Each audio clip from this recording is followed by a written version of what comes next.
Okay, so this is part 2.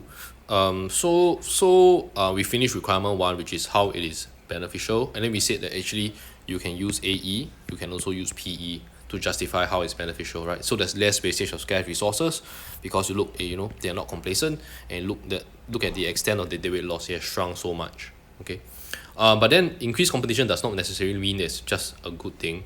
There's also bad stuff, right? So the bad stuff you can either write, I'm going to use the rate, you can either write dynamic efficiency or you can write IEOS. Both are fine. Okay, so let's talk about dynamic efficiency first. How can increased competition be harmful? Dynamic efficiency is split up into 2 portions, right? So they're split up into ability and incentive. Right. So with increased competition, this actually improves. So this one is not your point, right? But with increased competition, this one goes down, right? And this is your point, right? That dynamic efficiency means that you need to carry out R&D, and the results of R&D is very uncertain, and it requires large amounts of investment. Large investment, and this, on the premise of this, is that it requires therefore long run supernormal profits. So when you increase competition, what happens? When you increase competition, the incumbent firm, you decrease the demand for the incumbent, and you decrease the revenue of the incumbent, right? Because now, you have more people, so more people are sharing the profits. So each firm is now making less, right? So there's decrease in the total revenue of the incumbent. So therefore, there will be a decrease in the profits of the incumbent, right? So if there's decrease in profit of the incumbent, then it will affect the ability of the bus company to do R&D, right? So this is the first step of the explanation. The first step of the explanation is tell me, hey, look, this whole thing, there's a decrease in the ability. So that's the first step of the explanation. The second step of the explanation is to actually tell me, so what?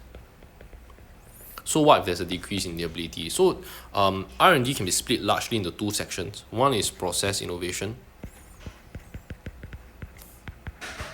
and the other one is product innovation.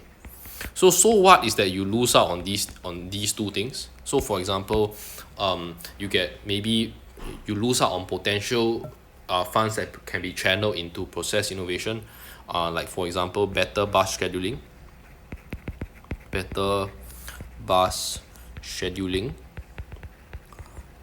maybe better maintenance or longer lasting maintenance.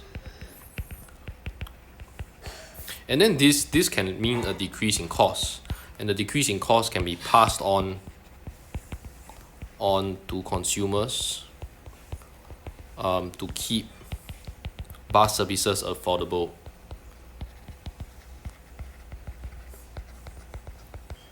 So this is one thing that you're missing out. So you didn't tell me, hey, so what? If you don't continuously have this, then consumers may have to pay higher and higher bus prices, fares for their bus services.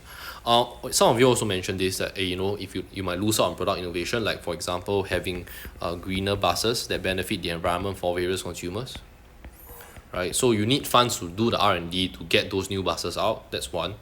You have charging ports. Some of you mentioned this, charging ports, or just other ways to improve the customer experience.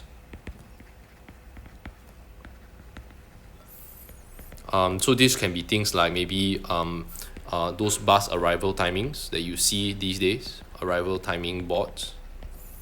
So all this will improve your customer experience, and you're going to lose all of this if you don't let the firms within at least make some kind of supernormal profit. Yeah. So this is one thing that you can say that look, I'm losing out on this dynamic efficiency, right? Some of you also chose to write something else. Let's use orange for this. Okay, so you chose to write about IEOS, right? So if you have more competition, it means that each firm produces on a lower scale production, produces on a lower scale of production. So maybe for example you can say it's less able to spread out maybe the lump sum costs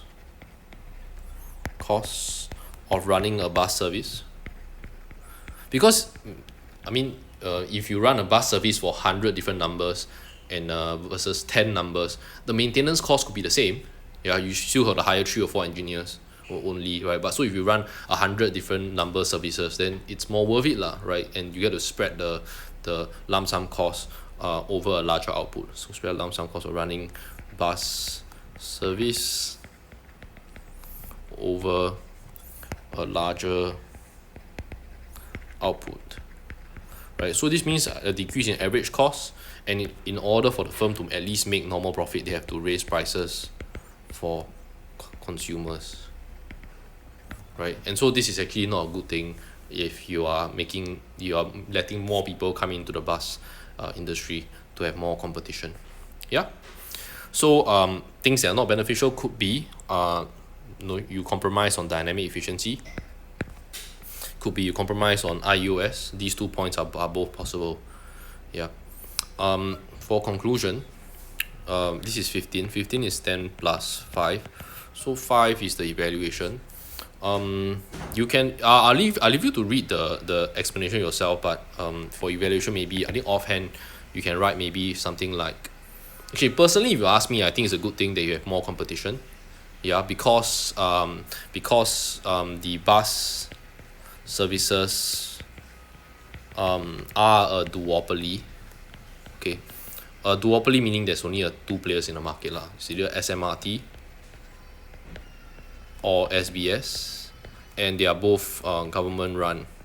And so if things are government run, then it tends to be a little bit more, they lack the profit incentive. And when there are only 2 players, the market power tends to be a little bit more. Market dominance also prominent. So if that's the case, then maybe you can say, hey, you know what? Actually having more competition is a good thing. Yeah, because it helps to ensure that firms don't get complacent, and firms don't abuse their market power by charging high prices or underproducing. Yeah, like maybe running the bus or maybe like 2 times in an hour instead of maybe 5 times in an hour. Yeah, that could be abuse. Okay, then I can say that maybe in the case in the potential loss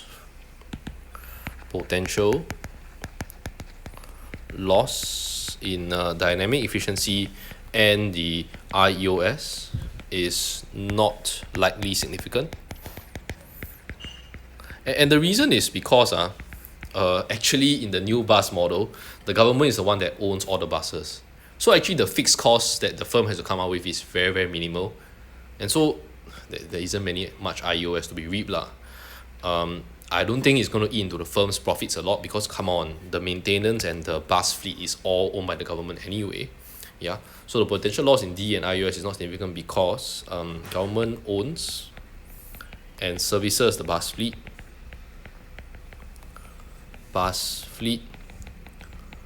and hence therefore the loss in scale production or the loss in profit will not be too significant.